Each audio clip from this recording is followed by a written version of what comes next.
Thank you. Thank you very much.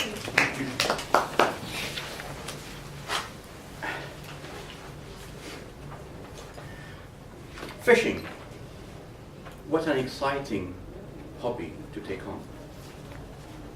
People have been fishing for a long time, mainly for food. But as recently, it has become the fastest growing sport around. One fact, in a result out of research carried out by a fish magazine, fishing sport accounts for about 40 billion US dollars a year, a bit more than that. Half of it is eaten up by buying and selling of fish equipment.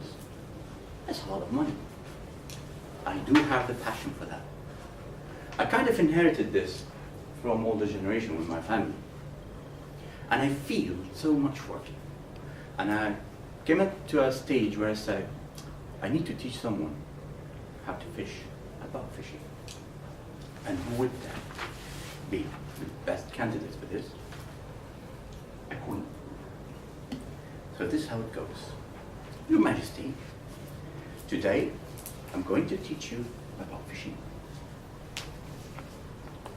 3 parts you need to consider. First part, where, what, and when. Where? Location. You need to pick up a location, good location for fishing. So you're looking out for rivers, large ponds, lakes.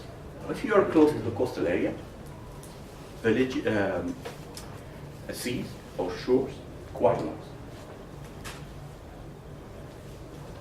A point to consider there, try to find a place where deep water meets shallow water, because this is where big fish swim closer to feed, and you have a good chance to catch a size one. Then you come to what? Once you picked up the location, you need to find out what type of fish are around that location. So you need to ask people, fishermen within that village, looking at local newspaper, try to find out information, because this will help you to pick up the right gear. Then it comes to when. The best times are at dusk and at dawn. Because this apparently is when the fish come out to feed.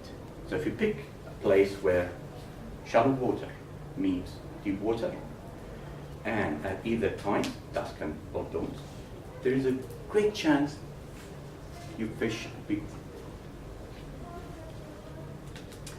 Then it comes to the gear. Once you've done all that, now you have a good amount of information to make your mind up about the gear that you want. Well, you don't need to break the bank here to get a proper fishing gear.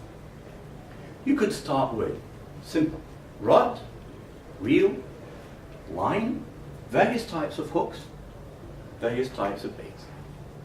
That all depends on what type of fish you want to fish. You could walk in a shop, and a good advice is to walk to the handsome guy behind the counter, because these guys, they have their passion. But you could start with mid-range rods, so not too long rod, not very fancy reel. Pick up a good line, not thick, not thin, something in the middle. When it comes to hooks, you need some range of that, because you could pick the smallest one, where you have a better chance of catching a fish, because it's too small and fish can swallow it quickly. However, if the fish is a bit big, then it can break that. So you need to be careful with this. When it comes to baits, again, it depends where you fish and what you fish for. But the ranges, you go worms, shrimps, small fish, liver, chicken, meat, bread, basically anything in your kitchen can be bait. I personally use a squid. Why? For 2 reasons. First, squid release this odor that fish cannot resist. Funny enough, yeah, that's true. Also, squid glows when it's in the water. so it can be seen, and it's very attractive. And once you put that in the water, it's a big fight. There is fish, of course. Now, we've decided the three where and what and when. We know what type of use we need. Comes to the third part, which requires a decision. Because it only happens when you catch the fish.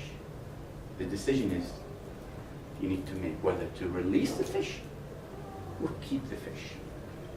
Of course, it depends on your stomach again. But if you're in a competition, you need to be professional, measure it, weigh it, record that, and sadly release the fish.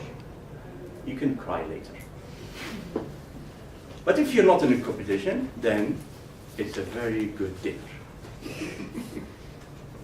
Now, hopefully that concludes what you need about fishing, Your Majesty. Just one more question for you is what to do with the fish we caught. And her answer would be, I don't know, but let's go to the school and pick up the kids first. And when we go home, we can decide. Thank you.